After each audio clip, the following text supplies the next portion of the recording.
And measures of atmospheric pressure, that is not in syllabus. Simple 14th and aneroid barometer, they are not syllabus. Okay, simple barometer we have discussed little bit, and 14th barometer is nothing but simple barometer. It's having some extra features or some safety guards. Okay, to make measurement easy. That is only the 14th parameters. You want to go, you can go through them. Okay. Then aneroid barometer is, since aneroid barometer will be discussing altimeter, therefore I am discussing aneroid barometer. Okay. So see, a simple barometer and 14th barometer, we are using mercury as the liquid. Okay. In aneroid barometer, no liquid is being used. So how it is being constructed? See here, we are having one metallic. Yes. Excuse me, sir. Yes.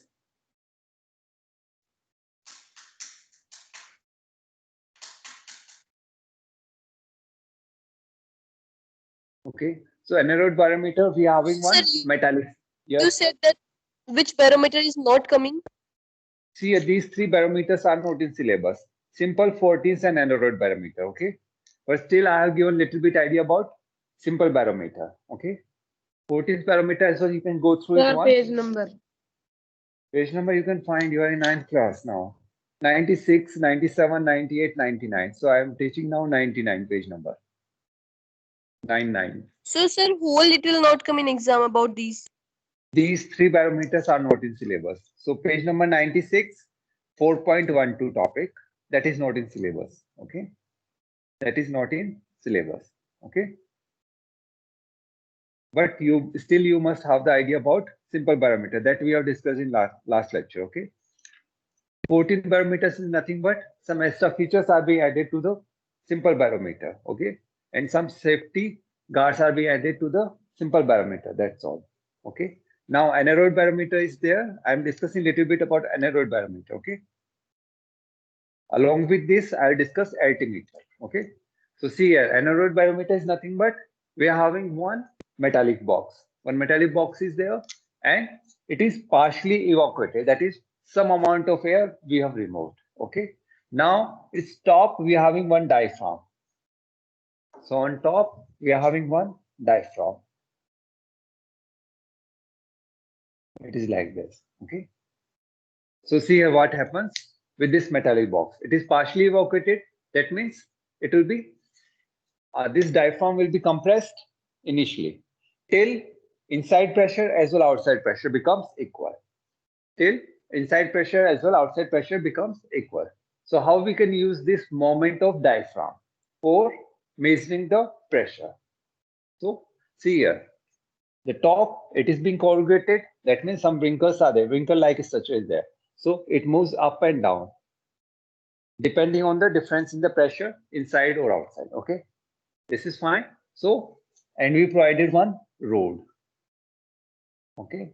And here gears are being provided. Okay. And attached to it with one. Okay. So this is our diaphragm. This is our aneroid barometer. So attached to it we have one gear and pointer is there. It is pointing the pressure. It is reading the pressure directly. Now how it reads? Okay, for example, we have taken it as the mean sea level. At sea level we have taken it. We have brought the aneroid barometer at the mean sea level. So what happens here? At the mean sea level pressure will be high. If inside pressure is less and outside pressure is more, what happens? The diaphragm will move downward. Diaphragm will move downward till inside pressure becomes equal to the outside pressure. Outside pressure, we have the atmospheric pressure at sea level. Inside pressure, let it be P. So initially P is less as compared to P node. So what will happen? It will get compressed. Diaphragm will move downward. As it moves downwards, air inside get compressed and till both the pressure become equal. Inside as well, outside pressure. It becomes equal, the diaphragm will stop. Okay. So what happened?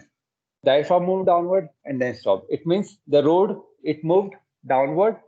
The road moved downward. It means gear will move clockwise or anti-clockwise. This gear will move anti-clockwise or clockwise. It moves downward. Gear will move Clockwise. So pointer will be moving this side. Okay. And here, this scale is being calibrated in pressure. Here, low pressure. Here, high pressure. Okay. So it is moving this side towards high pressure. It is moving clockwise. So high pressure, it will denote. Now, if you are taking this anaerobe barometer to some height, for example, we moved on the mountain. As you are moving on the mountain, what will happen? Atmospheric pressure decreases. So outside pressure will be less as compared to inside pressure. So diaphragm will move outward. Now diaphragm will move outward till the inside pressure becomes equal to the outside pressure. That means inside pressure decreases to outside pressure. So it will move outward. That means road will move in upward direction. This time road will move in upward direction. And the gear will be rotated anti-clockwise. Anti-clockwise. Pointer will be moving towards low pressure. So this is how we can use this parameter to find the pressure. Understood now? Okay. Now, how Yes. this barometer can be used to find the height? Find the height. How we can find the height using this parameter? Pressure we can calculate. So which property we'll be using here? See here. As height increases, pressure decreases. As height increases, pressure decreases. This we already know. So as the height increases, for example, plane is fitted with this barometer to calculate the height of the plane. And how we can use this barometer to find the height of the plane? How much high is it flying? So how? See here, this relation we have. As height increases, atmospheric pressure decreases. This property of the atmosphere will be using. As height increases, pressure decreases. Okay. So now this time what we will do? This scale is being calibrated with height because with height pressure decreases.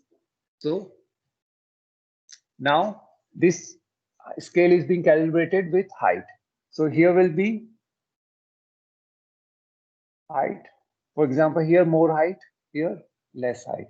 Here we have the sea level and here more height. See here, more the pressure, less the height. At mean sea level, the pressure is the highest, maximum pressure. That means at maximum pressure, height is less. So sea level is where the pressure is most, highest. Okay. So this side we will be having highest pressure on the right side. On the left side, where pressure is less, more the height will be there because at more height, pressure is less. So as pressure is increasing, the height will be decreasing. This you understood? Okay, so how we are going to measure? Okay. Okay, this time take it example like this. Okay.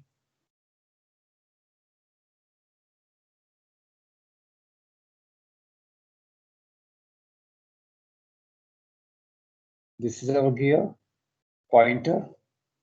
Okay. Let it be same as earlier. Okay. Here we have the high pressure, here low pressure. Here height, here at sea level. Okay. So height is increasing from this side to this side, and pressure is increasing from this side to this side. Okay. Pressure is increasing from left to right, and height is increasing from right to left. Okay. Now see here. Initially, anaerobe barometer is at sea level. Okay. So pressure will be inside pressure will be low. So it gets suppressed. It moves downward, and pointer moves this side. Okay. High pressure, and same way the anaerobe barometer can be calibrated in terms of height. So it will moving this side at less height. It will be moving this side because pressure will be less inside, pressure outside more. So it moves downward and it moves clockwise. The pointer moves clockwise. So it will be denoting sea level, if it is at sea level. Now, if we are taking this barometer at some height, as height is increasing, what will happen? The diaphragm will be coming out. It will be moving upward. As height is increasing, it will be moving upward. The pointer will be moving towards low pressure. Pointer will be moving towards low pressure. And here the scale is being calibrated in terms of height, not as pressure. So height will be increasing.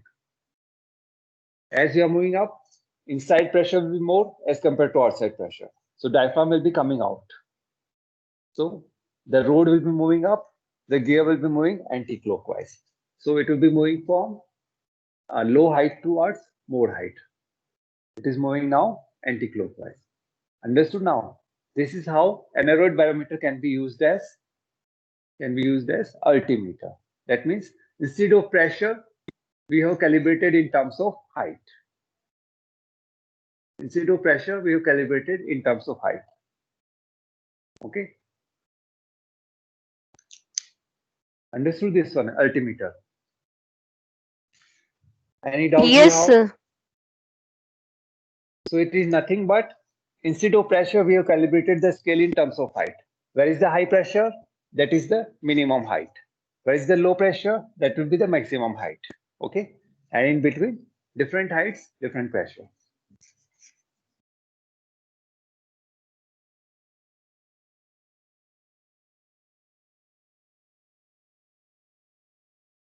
So variation of pressure with height we have earlier as well discussed. In geography as well we have discussed.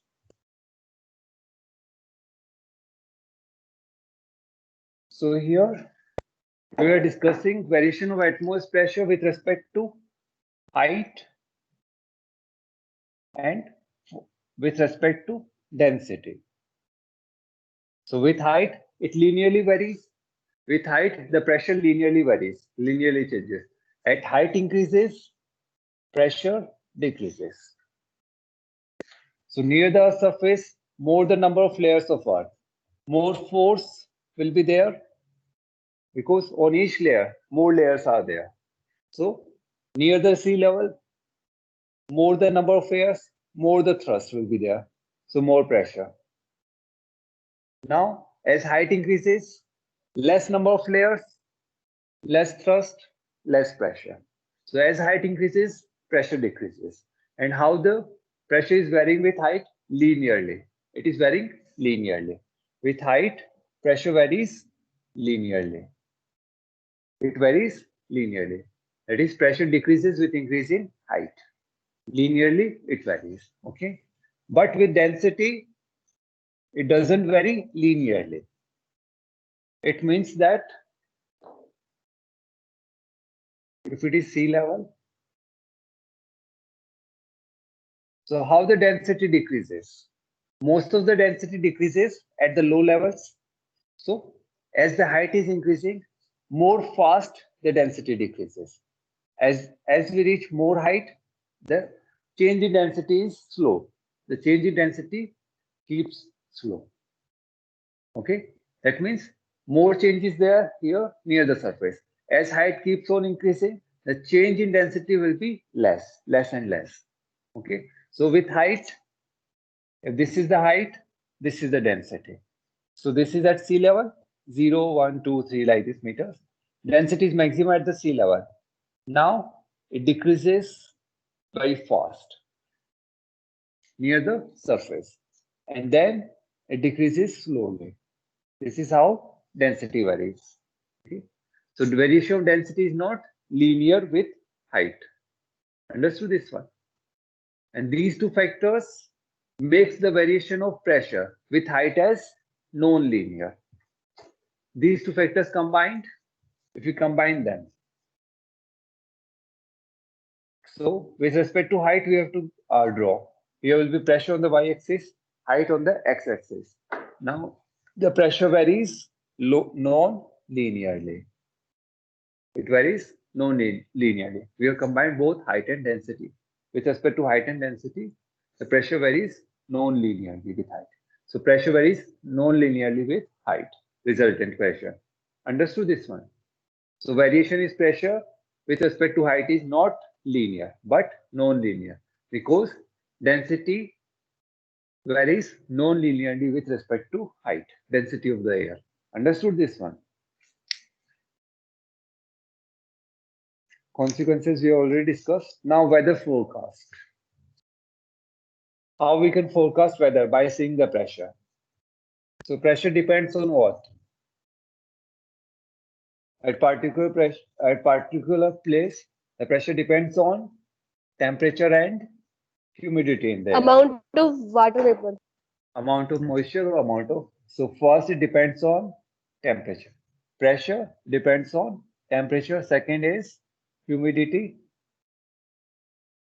or amount of water vapor or moisture contained in air. Okay. Amount of water vapor or moisture contained in air.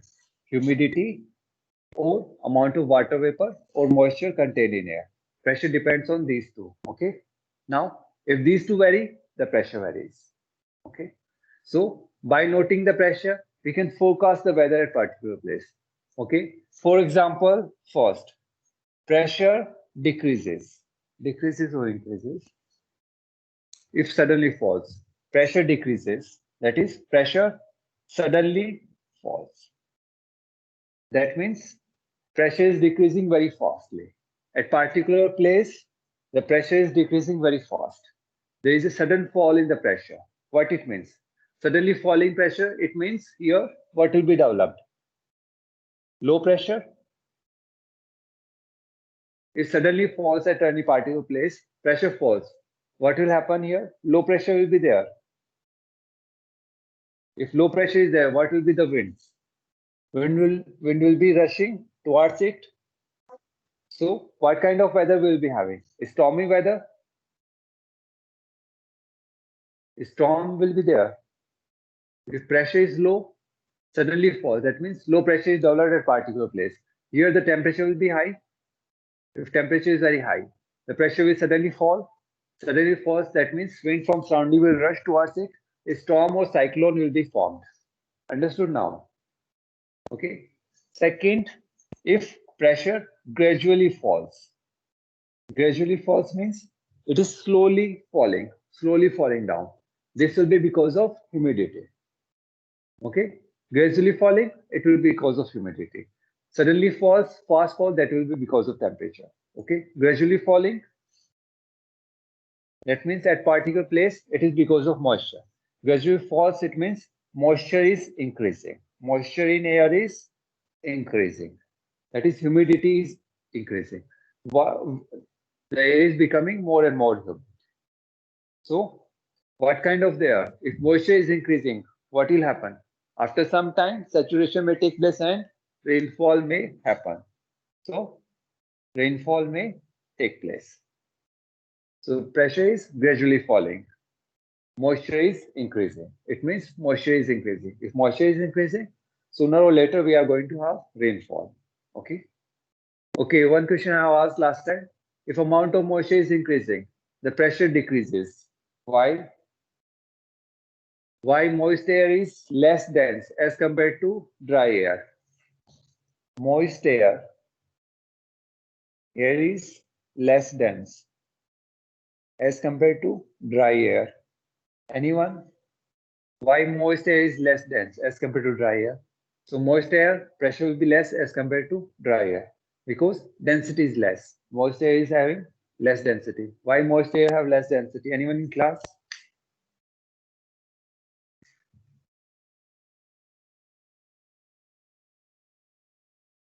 Sir, it has less density or more density? Moist air have less density.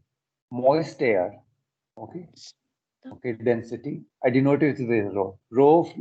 Rho I'm denoting is less as compared to density of dry air. Okay, if moist is having less density, it means it will be having less pressure.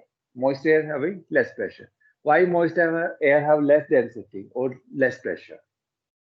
So pressure force, it means So because moist it air. contains It contains less molecules than no.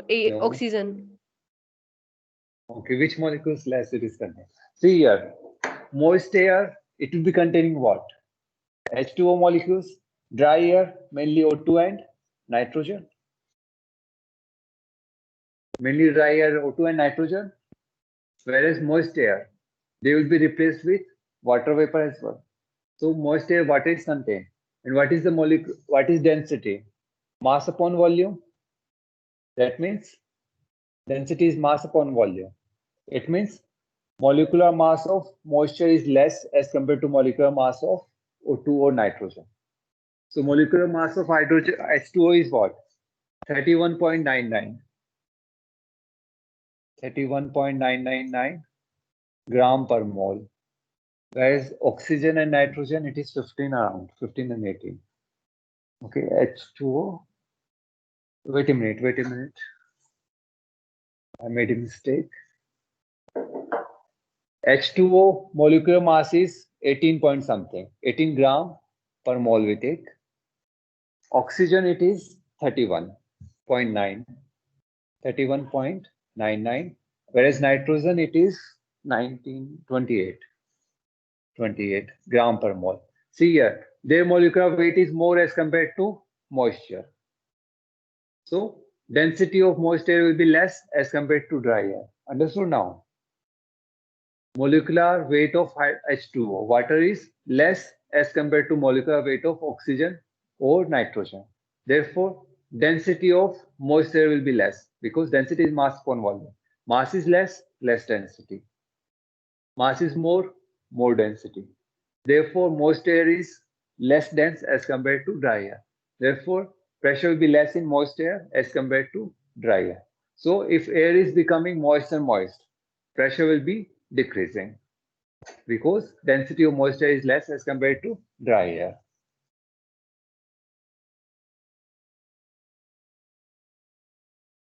Okay, so pressure gradually falls. It is slowly falling. That means moisture is increasing. So rainfall may happen. Okay, now a gradual increase in the barometric height. If pressure increases, these two were the decreasing. Now pressure gradually increasing. It is slowly increasing. That means moisture is decreasing. What kind of weather we'll be having? Dry weather. We'll be having dry weather. Okay. Fourth one, if pressure increases suddenly, that means temperature is dropping. So we'll be having very dry air, extremely dry air, extremely dry weather. Because pressure increases. Now, at particular place, if pressure increases, that means it is high pressure. High pressure means here the temperature will be very less. So here we are having extremely dry weather. Okay, and if there is no change in barometric height, if there is no change in pressure, that means the weather will remain the same. No change in weather. Understood now? Okay, with this we complete this chapter and we can move to upthrust. Any doubt you have, you can ask. So in this chapter, the most important thing is pressure is denoted as H rho G. Pressure is height, rho density, and G is the acceleration due to gravity. We'll be using this in next chapter as well. Sir, this P means density. This is rho. This is rho, not P. This is P, pressure. This is rho. This is how we make. This is rho. Rho means density. Using rho, we denote density. Okay, so till now we have discussed thrust. What is thrust? The normal force. Okay, now we'll be discussing upthrust.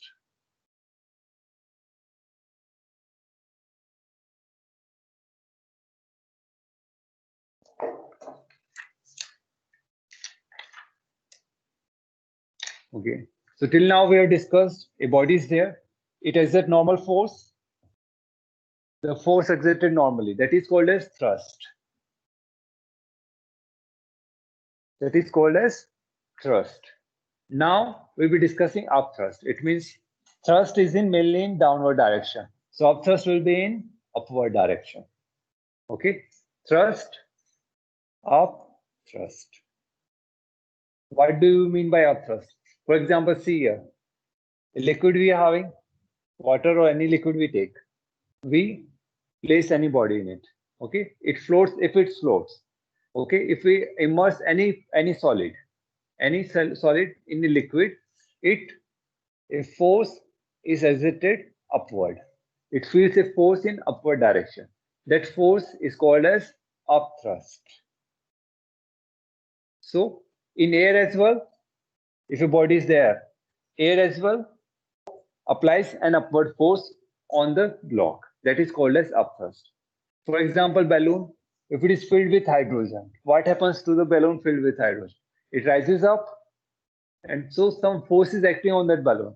That balloon force acting is upthrust because of air. Air applies some force on this balloon in the upward direction, and that force is called as upthrust.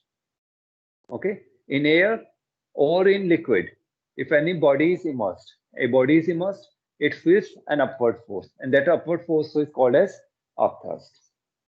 So when a body is partially or wholly or fully immersed in a liquid, some force acts in the upward direction. That force is called as upthrust. Understood? Upthrust.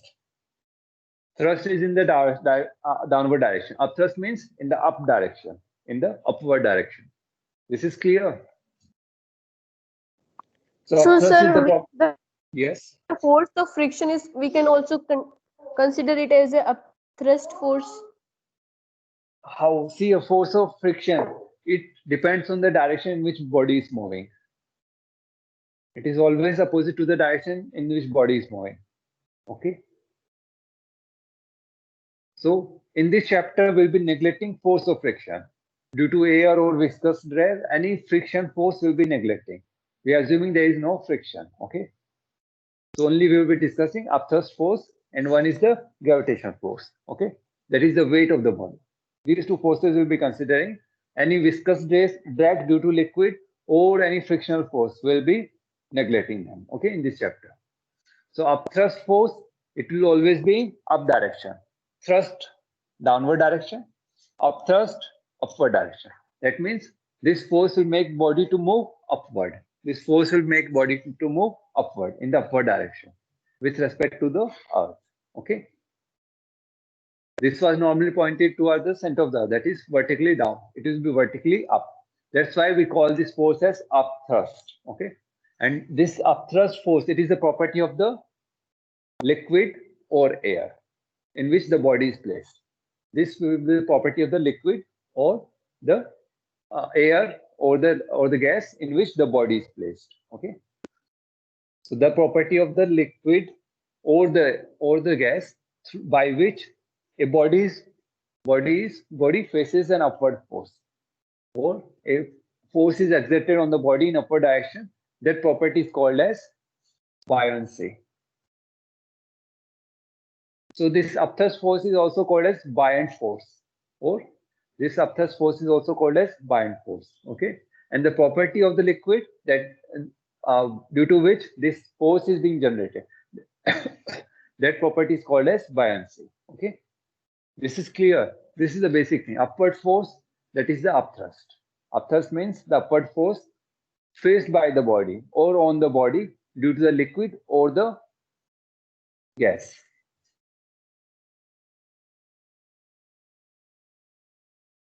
Okay, so few examples are there. So for example, we are having one empty can. Okay, empty can is there. We seal the empty can. Now we place it in the water. We have. Okay, so what will happen with the empty can?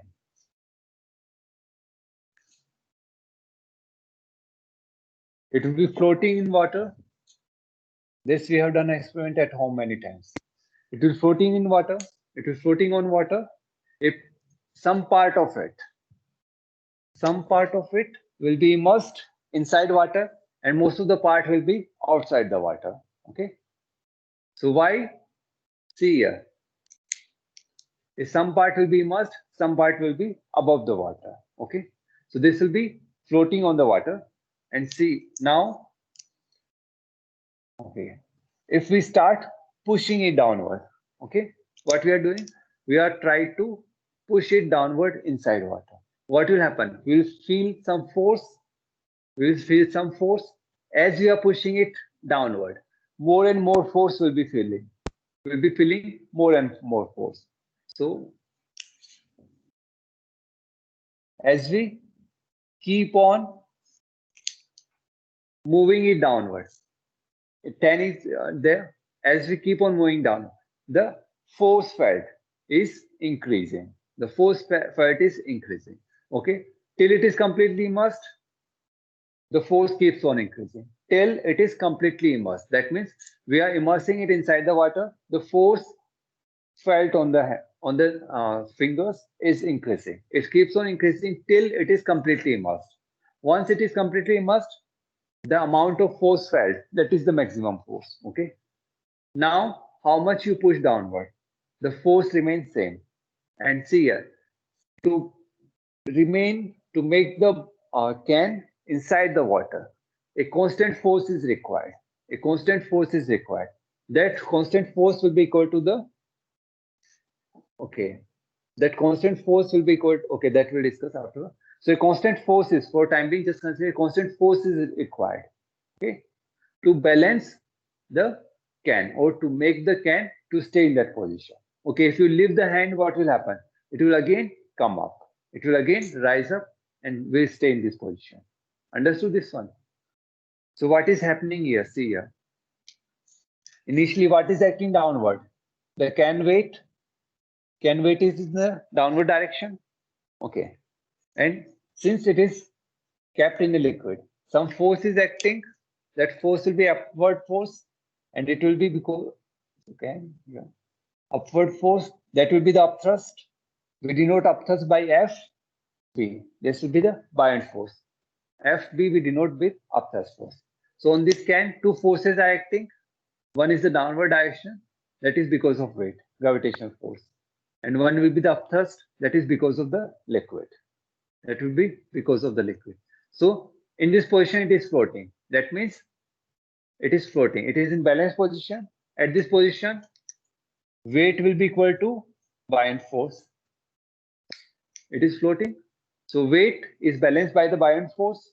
Weight of the body is balanced by the buoyant force, that is the upward force. And it stays in the same position. It doesn't sink. It stays in the same position. It floats. Understood this one? Any doubt you have?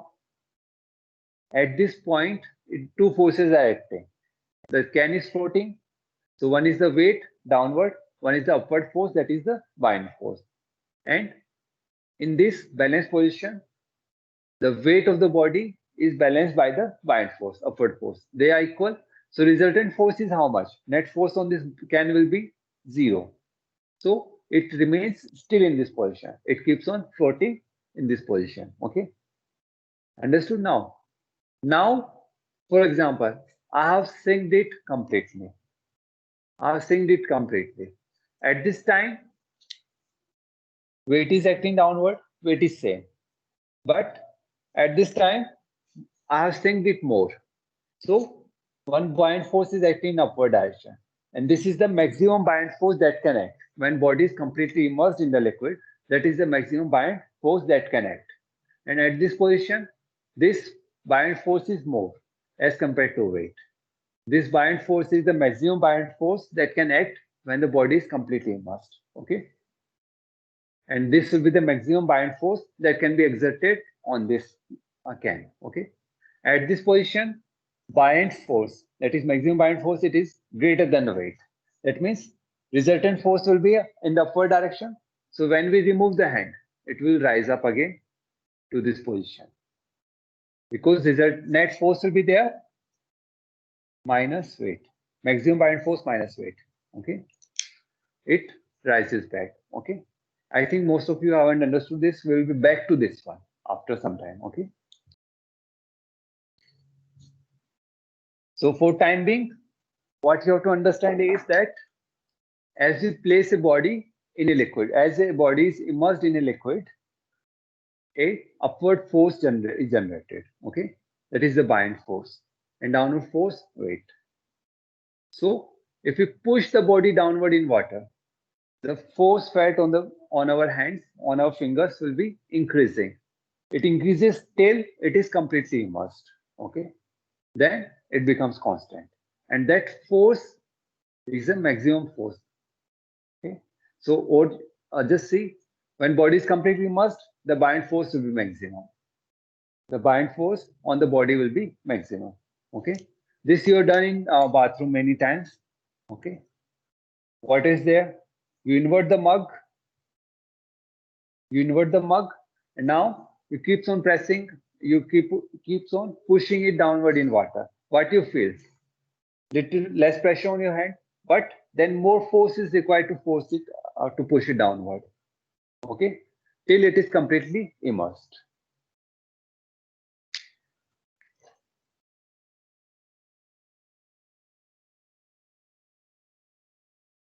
So in this chapter, buoyant force will be denoted by FB. Okay, and maximum buoyant force that can act on a body will be denoted by FB dash.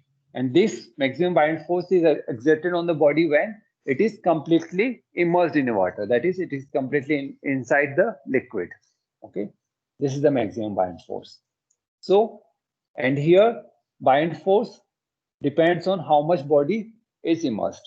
If the immersed body is increasing, that is, more the body is immersing, the buoyant force keeps on increasing till and it becomes equal to this maximum buoyant force when it is completely immersed. Okay, this you understood. As body keeps on as we keep on pushing the body inside the liquid, the buoyant force exerted on the body keeps on increasing, and it becomes maximum when it is completely immersed inside the water. When it is completely immersed inside the water. So this will be the maximum buoyant force that can act on a particular body when it is completely immersed inside the water.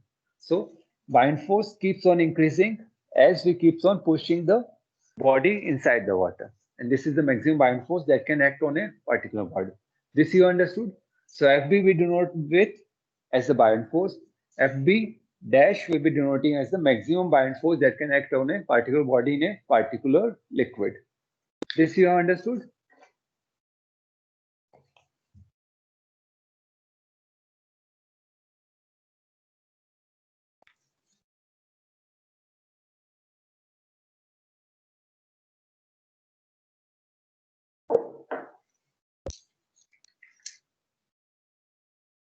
Okay. So now condition for a body to float or sink. So till now we have discussed here. This is the liquid. This is our body. Okay. So two forces are acting on this body. One is because of weight downward, and one is the upward force, that is the buoyant force. These two forces are acting on this body. Okay. So based on these two forces, the body will sink or float. Okay. Based on the relation between these two forces, body will float or sink. Okay. So for example, when a body is completely immersed, the maximum buoyant force that can act on a body is FB dash. Okay. So this is the maximum buoyant force. This is the maximum buoyant force. And weight, this is the weight of the body in downward direction. Okay. Now, for example, if weight is more than the maximum buoyant force, if weight is more, that means body will result in net force will be in the downward direction. Net force will be in the downward direction. Understood this one? That means this is our FB dash, this is our weight. Weight is more, that means net will be in which direction? Net will be in this direction, and its value will be W minus FB dash. So some force is in the downward direction. And because of this force, the body will sink. Net force is in the downward direction. Okay. So body will sink. Okay. When weight is more than the maximum buoyant force that can act on the body. Okay. Now, for example, if weight is less than the maximum buoyant force, what will happen? if it is less. So weight in the this is the maximum bind force in the upward direction. This will be the weight in the downward direction. That means they will be resultant in upward direction. Its value will be Fb dash minus W, and the body will float. And the body will float with some part outside the water. Okay. And here the buoyant force that will be acting will be Fb. That will be less than the maximum buoyant force. See here, in this position, weight will be balanced by Fb. Okay. Weight will be same as Fb. And this Fb is not the maximum buoyant force. Okay. See it again. When weight is more than the buoyant force, maximum buoyant force that can act. Okay. So what will happen? If weight is more with respect to the maximum upward force, there will be some downward force that will be W minus Fb dash. So body will sink. Understood this one? Weight is more than the maximum buoyant force that can hold the body. Okay. But here, weight is less than the maximum buoyant force. That means there will be some upward force will be more as compared to weight. So, for example, this is the body I have placed. I am applying some force. So here upward force is the maximum buoyant force and weight is acting downward. As I leave the hand, what will come? This will rise. It will rise till the buoyant force becomes equal to the weight. It will rise in the water back. It will rise outside the water till the weight becomes equal to the buoyant force. Or we can say buoyant force becomes equal to the weight. Okay, less submerged, less immersed, less buoyant force. Okay. So time over. Okay, I'll take just 1 minute to explain this, then we'll move. Okay. See it like this. Liquid we have, body. Okay. So for first, I applied some force. In this case, weight is less than maximum buoyant force. Weight is less than maximum buoyant force that can act. Okay. That means if I am pushed the body inside the water, okay, what will be the force acting upward? It will be the maximum buoyant force and weight will be downward. Okay, I am applying some force. Now as I remove my hand, what will happen? Weight is less as compared to maximum buoyant force. It will rise. It will rise and it will rise till the buoyant force becomes equal to the weight of the body. Till buoyant force becomes equal to the weight of the body. So in maximum buoyant force is more as compared to the weight. So I have to apply some force to make it inside the water, to remain it immersed. As I remove my hand, what will happen? The block will rise. And it will rise outside the water till the buoyant force becomes equal to the weight of the liquid. So in this position, both are equal. It remains balanced. There is no net force acting on the body, so it will float. Okay. Now the third condition. Only third condition is left when maximum buoyant force is same as weight of the liquid. So weight is same as the maximum buoyant force. In this case, what will happen? When body is completely immersed, the maximum buoyant force act. So here Fb dash will be acting. Here weight. The body will be immersed inside the water just below the surface. In this case, understood now? These three cases. Okay, these three cases you will understood more when we discuss the mathematical formula for this buoyant force, and then we will again back to these three cases. Okay. Okay. Mathematical formula will derive for buoyant force. Then we will back to again these three cases. Okay. Just go through these three cases once. Okay. And we'll discuss it more in next lecture.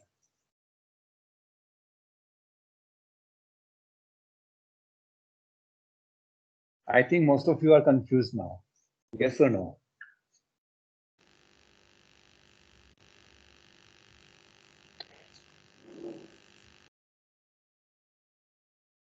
Or confused to give the answer as well. Are you confused or it's fine? Have you understood?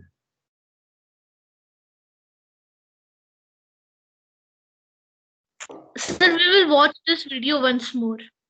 Okay, just watch it once and again we'll revise this. Okay. Okay, sir. It's nothing but Sir, just can two we leave? forces. Yes, you can leave. Two forces are there. So it will sink if the resultant force is in downward direction. Net force is downward, it will sink. It will rise and it will rise if the buoyant force is more. Okay, it depends on the net force between these two forces. Okay, thank you. Thank you, sir. Thank you, sir.